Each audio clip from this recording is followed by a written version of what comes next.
chegamos finalmente à aula em que nós vamos falar sobre inalações. E as inalações são formas muito práticas de tratar o sistema respiratório. Também é possível tratar a pele com inalações, principalmente quando são problemas de pele no rosto. E o princípio fundamental das inalações é você volatilizar princípios ativos que estão na estrutura das plantas. Então, através dessa fervura, dessa água quente, né, a gente faz a extração desses princípios ativos e por conta da evaporação dessa água, a gente pode inalar esses princípios ativos ou eles podem tocar o nosso rosto. Muitas vezes a gente considera que numa inalação é preciso utilizar plantas aromáticas, aquelas que têm cheiros fortes. Bom, o que eu posso dizer para vocês é o seguinte: quando você tem uma planta que tem um cheiro forte, um cheiro bem marcado, bem presente, é porque ela tem óleos essenciais voláteis em grande quantidade. Uma outra planta que tem pouca presença desses princípios ativos, desses óleos essenciais, então ela tem um aroma menos marcado. E o vapor dela fica com um aroma menos marcado. Mas o que faz o efeito terapêutico não é somente os óleos essenciais voláteis, que são esses que conseguem ser liberados no vapor. Não são somente eles. A gente tem os terpenos, a gente tem glicosídeos, a gente tem flavonoides, a gente tem uma grande gama de princípios ativos que vão também ser, como eles foram extraídos na forma do chá, quando esse chá evapora, ele carrega esses princípios ativos com ele. Então não necessariamente eu precise de plantas que são realmente aromáticas. Por exemplo, se você faz uma inalação com buchinha do norte para tratar sinusite. A buchinha do norte é uma planta muito reputada, muito conhecida para o tratamento da sinusite. Todavia, ela não tem aroma marcado. Não é um cheiro que você vai falar assim, nossa, que cheiro maravilhoso de buchinha do norte. É um aroma muito discreto. Então, o efeito terapêutico que a buchinha do norte traz está muito mais ligado com outros princípios ativos que estão na planta do que necessariamente com os aromáticos, certo? Com as cadeias aromáticas que vão ser liberadas nessa evaporação, certo? Então não precisa se preocupar se você vai fazer uma inalação, não precisa se preocupar em utilizar somente plantas que têm cheiro forte. Vou usar casca de laranja, vou usar cravo, vou usar canela, vou usar eucalipto, porque tem cheiro forte. Se você quer incluir outras plantas com um aroma diferenciado, não tem problema nenhum, certo? Porque, como eu disse, os princípios ativos vão ser retirados no processo de decocção ou no processo de infusão desse chá e vão ser carregados junto com o vapor durante a inalação. Tá? Então, sim, qualquer planta praticamente a gente pode utilizar para fazer um tratamento através de inalações. Um outro fator importante a ser observado na preparação das inalações é o tipo de planta que a gente utiliza. Então, por exemplo, algumas plantas em excesso podem ser tóxicas. Então, um exemplo muito clássico é o eucalipto. A gente até vai usar eucalipto aqui durante a preparação para uma demonstração. Mas é uma planta que requer cuidado. Se você usar eucalipto demais, você pode causar intoxicação. Pode causar até parada respiratória, porque o eucaliptol ele tem uma ação anestésica para o sistema respiratório. E aí ele pode causar como se fosse uma deficiência respiratória. Então a pessoa pode piorar um estado de falta de ar, por exemplo, com excesso de eucalipto. Tem pessoas que vão fazer inalação, fervem água e colocam óleo de eucalipto para inalar. Se for em excesso, isso pode ser um problema. Outra questão a ser observada no uso do eucalipto é cuidado com essências de eucalipto, porque muitas delas são sintéticas e elas não têm as mesmas propriedades do eucalipto. Então você compra aqueles vidrinhos de eucalipto para limpar a casa, você não pode utilizar ele para inalação, porque além de algum extrato de eucalipto que tem ali, ele ainda tem um monte de aditivos químicos que são utilizados para limpeza doméstica, e você vai estar inalando tudo aquilo, e muitos deles podem ser altamente tóxicos e até cancerígenos. Então, ou você compra realmente um óleo de eucalipto, um óleo essencial de eucalipto, e vai usar 1 ou 2 gotas para fazer a inalação, ou você usa o eucalipto in natura, usa a folha do eucalipto mesmo. Então, cuidado com as substituições que você faz, porque também podem ser perigosas. Outra questão que causa muito acidente nas pessoas é a buchinha do norte. A gente falou dela aqui como uma planta para o uso no caso de inalações para sinusite, mas é uma planta que precisa muito cuidado, porque o que acontece? A buchinha do norte, ela tem compostos que são muito tóxicos. Então, quando você inala esses princípios ativos, você vai perceber que sai muita coisa do seu nariz, que é todo aquele muco que está acumulado nas cavidades da face, vai sendo retirado, mas isso causa também um processo inflamatório. Então, em excesso, a buchinha do norte pode causar dor, pode causar queimação das vias respiratórias, pode causar sangramento das vias respiratórias, e tem relatos de pessoas que tiveram parada da glote, tiveram edema da glote com o uso de buchinha do norte em excesso. A glote é essa válvula que fica aqui na garganta e ela vai entre o esôfago para a gente poder engolir os alimentos e ela vai para a traqueia para a gente poder respirar. Então ela vai fechando para que você não engasgue com alimentos. Quando você tem o edema dessa válvula, ela se incha e você não consegue nem respirar e nem engolir. Então você tem às vezes precisa fazer traqueostomia, que é a abertura aqui da traqueia para a pessoa poder voltar a respirar, senão ela pode morrer asfixiada. Então esse é um dos problemas do uso incorreto, excessivo da buchinha do norte, certo? Inclusive para crianças não se deve usar a buchinha do norte nunca, gestantes, mas nem de longe deve passar, né, não deve passar nem longe da buchinha do norte, porque realmente é uma planta muito abortiva. Tem pessoas ainda que fazem um outro processo chamado de instilação, que é produzir o chá da buchinha do norte, numa concentração muito baixa, e pingar no nariz com conta-gota, para limpar as vias respiratórias. Isso é pior ainda, sabe? É mais agressivo ainda para o sistema respiratório e pode causar problemas realmente graves. Então eu não recomendo instilação de nada para ninguém, de nenhuma planta, né? Pingar no nariz eu não recomendo para ninguém. E o uso da buchinha do norte com total restrição, em doses muito, muito baixas, e por períodos controlados. Você faz 1, 2, 3 dias de inalação, depois não faz mais. Se a buchinha do norte não resolveu em 3 dias o seu problema de sinusite, então não faça mais. Aí você vai aguardar uma semana, depois você pode tentar de novo. Ou você muda as plantas e continua fazendo o tratamento com outras plantas. Depois você volta a utilizar a buchinha do norte se você achar que vale a pena utilizar a buchinha do norte. Para mim, na minha experiência, na minha opinião, o uso da buchinha do norte não é recomendado e eu não recomendo para ninguém o uso de buchinha do norte por causa de todas essas complicações que podem advir do uso incorreto dela, certo? Então vamos agora ver como é que a gente pode preparar uma inalação que é segura e que é funcional para tratar a sinusite. Bom, sinusite é a inflamação das cavidades que a gente tem no rosto. Então a gente tem cavidades aqui na testa, a gente tem cavidades na maçã do rosto, e essas cavidades elas se inflamam, se enchem de muco, se enchem de pus, se enchem de várias situações inflamatórias, aí, né? Um processo inflamatório muito sério se agrava e há o comprometimento dessas cavidades, o que causa dores, dor de cabeça, dor nos olhos, causa uma inflamação óssea, né, na estrutura do rosto. Então a pessoa sente os dentes moles, a pessoa tem febre, a pessoa não consegue abrir os olhos por conta da sinusite. Isso causa fotofobia, porque há um reflexo dessa inflamação sobre o nervo óptico. Bom, são vários problemas decorrentes, aí pode piorar, né, seguindo por uma inflamação da garganta, inflamação do ouvido. Então é um processo bem complicado e é muito difícil para a maioria das pessoas tratar a sinusite. Quem tem sinusite é crônica, o médico já disse que a pessoa tem que aprender a conviver com isso, porque isso é para a vida inteira. Bom, da minha experiência, muitas pessoas conseguiram se livrar da sinusite utilizando plantas medicinais. É isso que eu vou mostrar para vocês hoje, como vocês podem fazer, certo?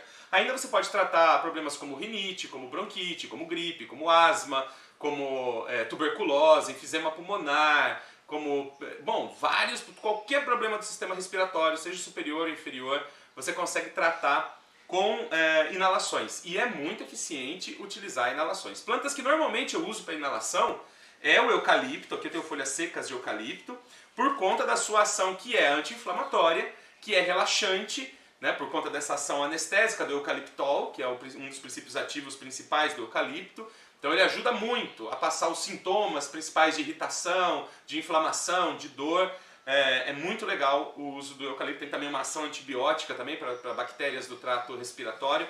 É bem legal. Outra planta que eu costumo utilizar é a erva baleeira, que apesar dela não ter ser uma planta aromática, né, como alecrim, como alfazema, como outras plantas que são muito aromáticas, a erva baleeira é um potente anti-inflamatório. Ela age como anti-inflamatório no nosso organismo por várias vias inflamatórias. Então, quando ela atinge várias vias inflamatórias, ela acaba sendo melhor do que diclofenaco, ela acaba sendo melhor do que dexametasona, ela acaba sendo melhor do que nimesulida. Então, ela tem várias ações diferentes dentro do processo inflamatório, por isso ela é fantástica.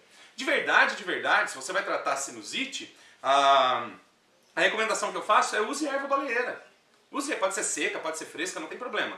Você faz um chá de erva baleeira, chá convencional, como você aprendeu a fazer, e a pessoa que está com sinusite vai tomar pelo menos 3 ou 4 xícaras de chá ao longo do dia, sendo que a última é antes de dormir, certo? Ela vai tomando chá de baleeira ao longo do dia. E antes de deitar, ela vai tomar esse chá de baleeira também e ela vai fazer uma compressa no rosto, não é nem inalação, é compressa no rosto com um chá bem forte de erva baleeira. Então vocês viram a aula de como fazer compressas, a pessoa vai fazer uma compressa daquela no rosto, bem quentinha, né, 40 graus ali, e isso é fantástico. No dia seguinte a pessoa já acorda com uma melhora significativa. Se isso não resolveu num primeiro momento, na segunda noite você vai incluir eucalipto, porque o eucalipto ele tem ele vai potencializar esse tratamento. Então você vai colocar eucalipto, vai fazer com a baleeira e a pessoa vai fazer a inalação de eucalipto com baleeira. Terminou a inalação, ela deita na cama, faz a compressa de baleeira e toma o chá de baleeira. Isso é suficiente para resolver sinusites bem graves. No prazo de 2 ou 3 dias de tratamento, a pessoa já está perfeita, sem ter que tomar anti-inflamatório, sem ter que tomar antibiótico, sem ter que tomar analgésicos. A pessoa consegue resolver isso com muita facilidade. Então é uma receita que funciona muito e que dá muito certo. Uma planta que você pode utilizar para o tratamento do sistema respiratório, de inflamações e infecções respiratórias, como é o caso da pneumonia, né, ou no caso da bronquite, que é uma inflamação respiratória, você pode usar a casca da mangueira. A casca do tronco da mangueira, ela é fundamental. A mangiferina, que é o princípio ativo dela, tem uma ação antibiótica muito potente para bactérias do sistema respiratório, certo? Como a Klebsiella pneumoniae e outras que atacam o sistema respiratório, ela tem uma ação muito eficiente. Além disso, tem uma ação anti-inflamatória que é, sem dúvida nenhuma, uma das mais potentes para tratar os pulmões e para tratar as vias respiratórias. Então, nesses casos de bronquite, pneumonia, asma, porque ela também é broncodilatadora, casca de mangueira, fantástico também para você utilizar. Outras plantas, como guaco, como alfavacão, melissa, gengibre, também são plantas que você pode utilizar. Inclusive para tratar rinite, pode ser rinite alérgica ou não alérgica, mas para tratar os sintomas gerais da rinite, eu costumo utilizar a folha da mangueira. Nesse caso não preciso utilizar a casca da mangueira, eu uso as folhas novas da mangueira. Utilizo gengibre e hortelã. Bastante hortelã, um bom pedaço de gengibre ralado e folhas de mangueira. Faço um chá bem forte, faço inalação com essas 3 plantas. O resultado é excelente também tratando as rinites, certo? Pode tomar o chá de baleeira? Pode. Se for um processo inflamatório, eu posso usar um conjunto de plantas que seja imunomodulador para ajudar a controlar o sistema imunológico? Pode também, e vai ser fundamental para o sucesso do tratamento alérgico, certo? Então essas são algumas dicas que eu posso dar para vocês, e agora vamos ver como é que a gente faz essa inalação para sinusite. Estou considerando aqui então que a gente tem uma pessoa que já tomou chá de baleeira, que já fez a compressa de baleeira e não teve um resultado potencial. A gente está procurando uma maneira de melhorar os resultados. Então a gente vai pegar mais ou menos 1,5 litro de água, 1 litro e meio de água, tá ótimo, para fazer a inalação tá ótimo. Aqui deve ter um pouco mais de 1 litro d'água. Eu vou colocar uma mão cheia de folhas de baleeira picada, certo? Já está lavado. Então eu vou colocar o equivalente a uma mão cheia de folhas de baleeira picada. E aqui o bendito do eucalipto. Quanto eu devo pôr de eucalipto para ser seguro? Para uma pessoa adulta é de 6 a 8 folhas. Isso é uma dose adequada. Se for uma criança e você for usar eucalipto, 4 folhas de eucalipto tá ótimo, tá? Então é mais ou menos nessa dosagem. Não vai me enfiar um maço de eucalipto aqui e respirar, que você pode ter uma parada respiratória, certo? Então vamos nas doses recomendadas. Então são 6 folhas de eucalipto. Vou usar 3, 4, 5, aqui tem mais uma, 6 folhas de eucalipto. Pronto. Isso é suficiente. Então agora vai para o fogo e vai ferver. Então eu vou deixar levantar a fervura, apesar de serem folhas e tudo mais, para esse processo de inalação eu vou deixar levantar a fervura, vou esperar mais ou menos uns 2 minutos, desligo e aí eu venho para a bacia de inalação. Então vamos para o fogo agora.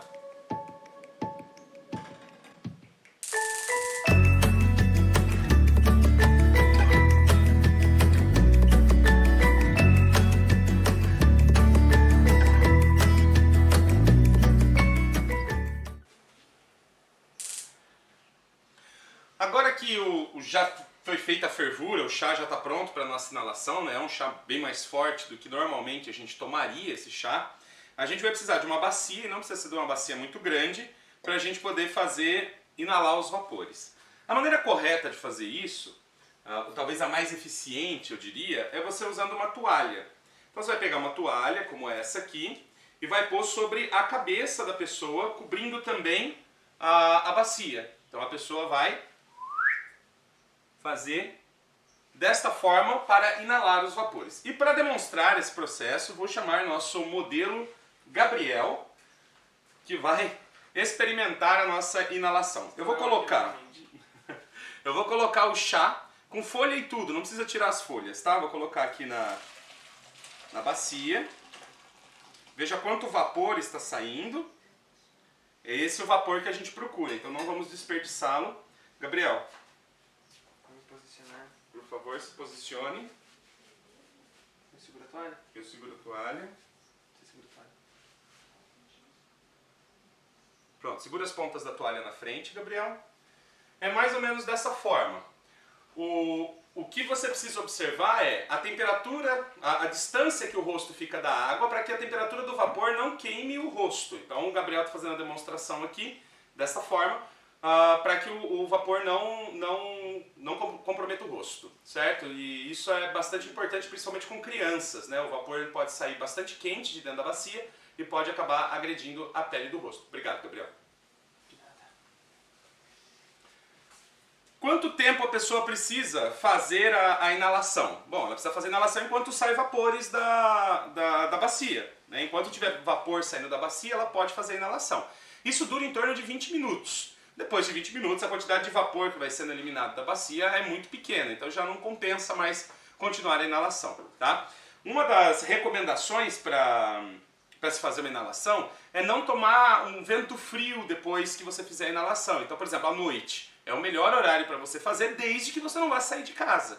Se é uma pessoa que está convalescente, que está na cama, tudo bem, ela pode fazer qualquer horário do dia, porque ela vai ficar deitadinha. Agora, você fazer a inalação pela manhã para sair para trabalhar, não é recomendado, porque o vento frio, ou o ar frio da manhã, pode piorar o seu estado inflamatório. Então, é melhor deixar para fazer à noite, logo antes de deitar. Então, você chegou em casa, vai deitar, prepara o chá, põe na bacia, faz a inalação e depois vai deitar, certo? Dá para pingar óleos essenciais aqui nessa água? Dá. Você pode colocar uma gotinha de óleo essencial na água para que ele também participe desse processo de inalação, certo? E se você quiser usar tinturas, dá para utilizar? Dá para utilizar tinturas também, tomando cuidado que o álcool vai evaporar junto, então você vai estar inalando também álcool. Então, no caso das tinturas, precisa tomar cuidado na concentração alcoólica que você usa, tá? Para não ter o problema de inalar álcool demais. Pode usar folha seca, pode usar folha fresca, pode usar qualquer parte da planta, né? Pode usar a casca do tronco, pode usar frutos, pode usar folhas, flores, não tem problema nenhum. Qualquer parte serve para esse tratamento. E é muito eficiente. Eu acho que é uma pena a gente ter, na nossa sociedade, de modo geral, abandonado a prática das inalações, porque elas eram muito comuns.